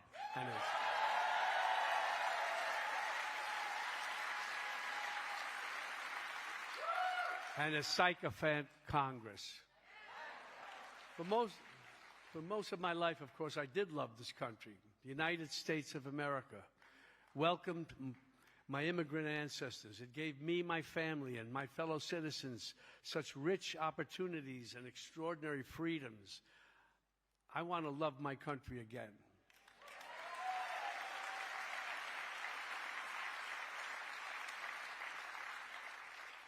I want my country back.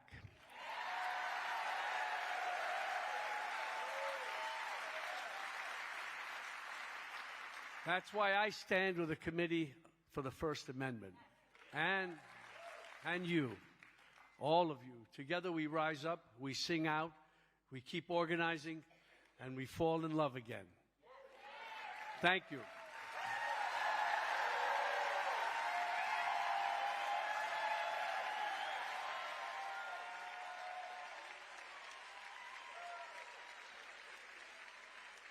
Please give a warm welcome to community organizer, political strategist, and co-founder of Black Votes Matter, LaTosha Brown.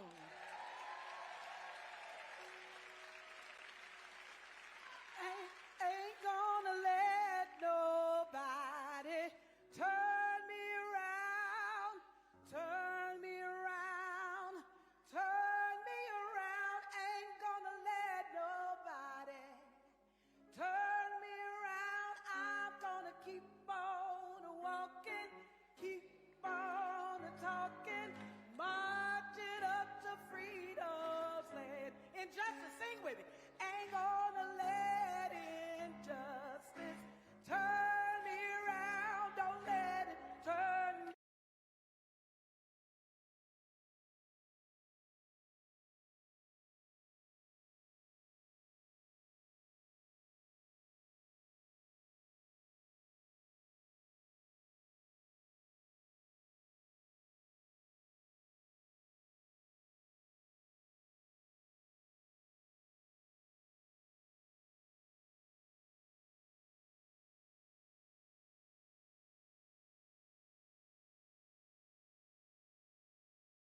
The South is no longer just a place.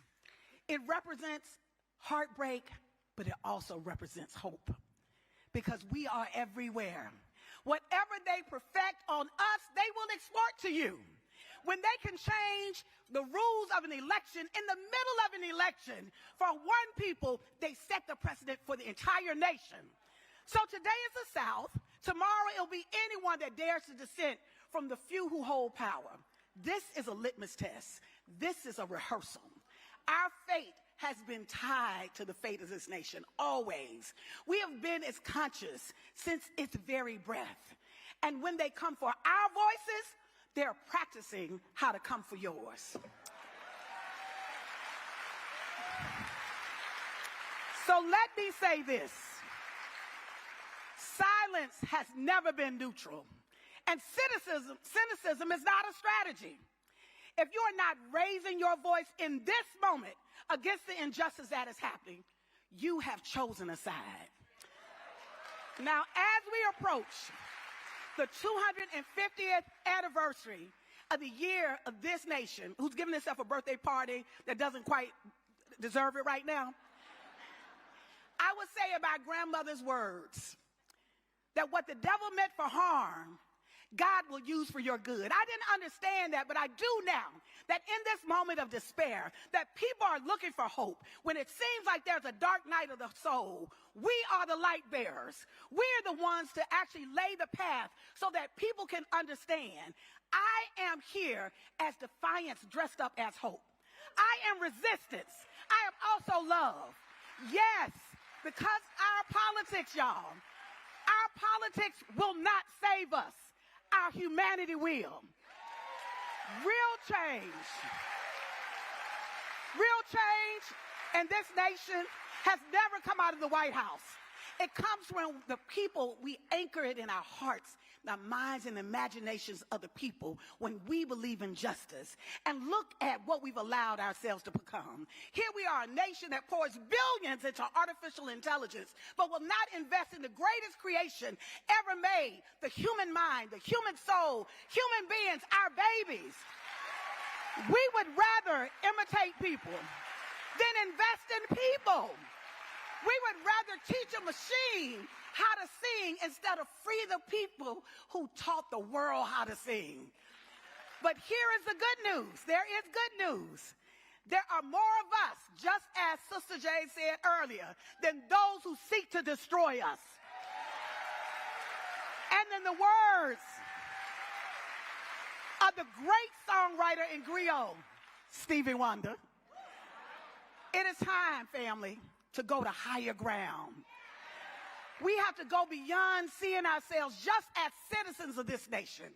We have started to see ourselves as the architects and the founders of a next America, a new America where children will not go hungry, where our poor will not be discarded, where our brothers and sisters of every race will see their humanity, that we are not supporting a genocide, that we will not allow our elections to go and be stolen, where the value of human life is over everything, including money, wealth, and land, because we, the people, have the God-given right to create the America that we desire and that we deserve.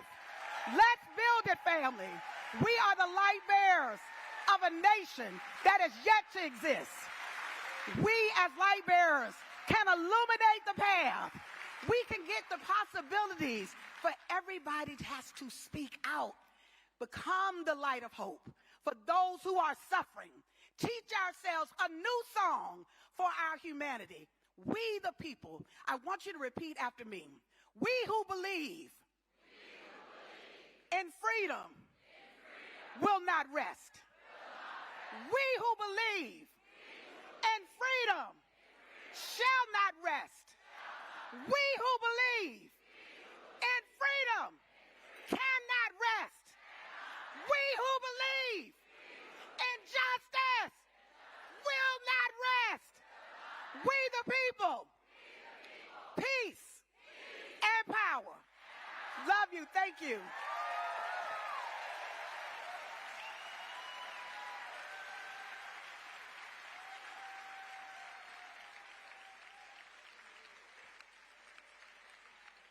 welcome to the stage singer, songwriter, poet, author, visual artist, and activist icon, Patti Smith.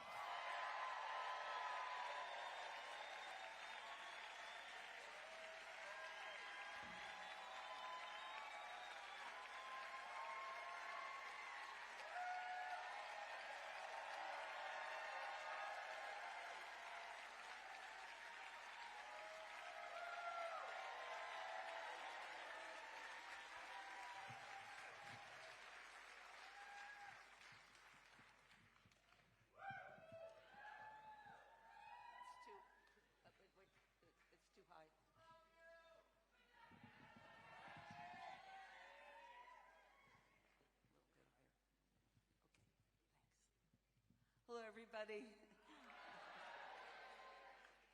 So, no more words. All I can simply say, in the realm of activism, there are no stars. We are all in this together. And this song is for you.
Thank you.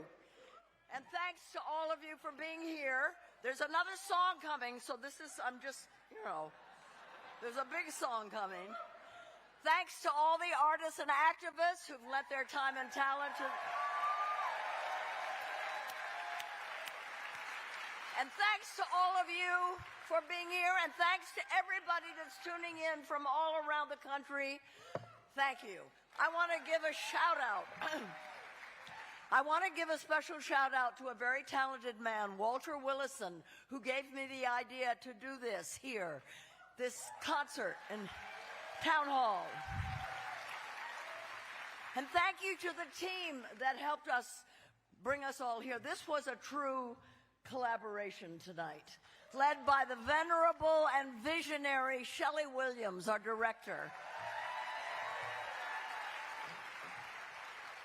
This event was produced by the Herculean efforts of Bruce Cohen and Rob Nanas of Rigor and Ruckus, with Rachel Sussman and Heather Shields. Music direction by the Tony Award-winning Mary Mitchell Campbell. Writing by the terrific Emmy nominee Bess Kalb. And thank you to the crew and the entire staff of the Committee for the First Amendment. You know, the musicians we heard tonight have sung out, and now it's time for us to rise up. Yes. We have to answer the call. Authoritarians will try many things to lock us in their hold on power, but there's so much we can do at home, in the streets, in the media, and at the ballot box. And now, we're going to give 4 calls to action, very concrete. And you can find links for all of them up here and all around the theater. There are, what are they called? I'm too old to, I don't... Q things, yeah. Whatever. Okay, call to action number 1. You can sign a petition to tell your state attorneys general to block the Paramount Warner Brothers merger.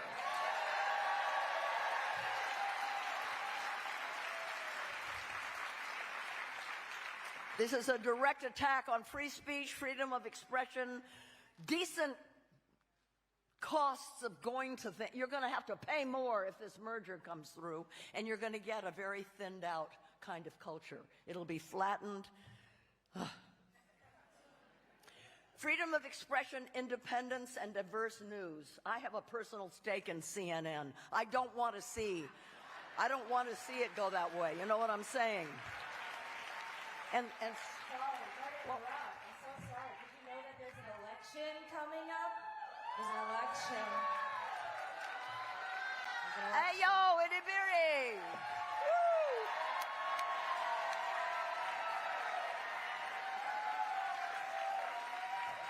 Yeah, I did. I knew there is a midterm coming up. Thank you for reminding us. The midterms they're not just coming up. They're months away. And I've been here. I've been watching this whole night. And this is kind of going off script. But I was just thinking about myself as a political body, as a young queer black woman, but also just like as a human being. Like, we're all humans in this space, and moments like these can feel insurmountable. They can make us feel like our voices don't matter, or you're like, what voice do I have? Because I don't sound as good as half of the people who've been singing tonight. But that's wrong. It's a lie. And the powers that be know it. That's why they are actively trying to take away our right to vote, a right that people have died for. Moments like these, they can't feel futile. We can't let that happen to us. And there are a bunch of great initiatives that can help, like Black Votes Matter, and through the Freedom Summer Initiative. You don't just have to be black to join and to help out. You can donate. You can lead in your community. You can sign up to learn about this summer's events. So that was the second call to action, okay? Number two.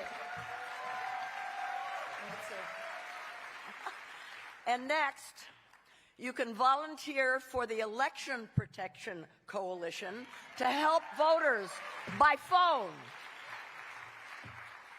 And if you'd like an actual job at a polling station, okay, actual job. I didn't write that, but if you do want an actual job at a polling station, Right, you got Power paid. the Polls recruits poll workers and connects you with your local election office to apply, and this is really needed. Yes. This is really, really needed. I'm seeing some nodding. I'm seeing more nodding. Okay. It's a real job. You get paid. You really get and paid. they really need us there. This economy, okay. And if you're a member of the entertainment industry, you know, an artist, a singer, but also behind the scenes, carpenters and electricians and all, if you're part of our industry, join the Committee for the First Amendment. And if you are a part of a different community, a teacher, a student, auto workers, retirees, carpenters, plumbers, we're just naming professions now. But if you are, accountant, someone say a job. Social worker. I heard like doctor, and I heard maybe also lighthouse worker. If you're at a lighthouse, you can sign up with Indivisible or No Kings, and you can get alerts and opportunities to engage. Yes. This event is called Rise Up, Sing Out, because we want to harness the power of the songs and words we heard tonight and turn them into action. Here's a thought. Let's all become living ambassadors for an irresistible future that we're fighting for, so that whenever anybody meets us, they want to become part of our tribe, for a world in which everyone is seen and respected and protected by their government. We can do this. We can do this. We can do it. We can do it. Now,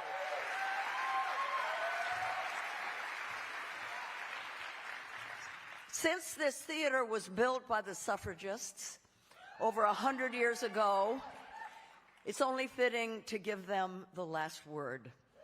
Through the prescient song from Shana Taub's Tony-winning musical Suffs, led by Kayla Devian with the Broadway inspirational voices, may we all be inspired to keep on marching.